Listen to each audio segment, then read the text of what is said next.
اعوذ باللہ من الشیطان الرجیم، بسم اللہ الرحمن الرحیم۔ آج کا ہمارا سبق ہے خطبہ نمبر 66۔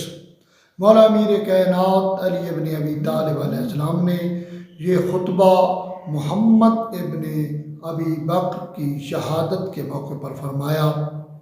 مولا امیر کائنات علی ابن ابی طالب علیہ السلام نے فرمایا، محمد ابن ابی بکر کو حضرت نے مصر کی حکومت سپرد کی اور نتیجے میں ان کے خلاف غلبہ حاصل کر لیا گیا اور وہ قتل کر دیے گئے۔ تو حضرت نے فرمایا، میں نے تو چاہا تھا کہ ہاشم ابن عتبہ کو مصر کا والی بناؤں، اور اگر اسے حاکم بنا دیا ہوتا تو وہ کبھی دشمنوں کے لیے میدان خالی نہ کرتا اور نہ ہی انہیں مہلت دیتا۔ اس سے محمد ابن ابی بکر کی مذمت مقصود نہیں ہے، وہ تو مجھے بہت محبوب اور میرا پروردہ تھا۔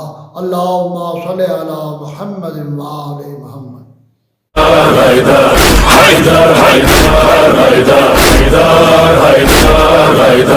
حیدر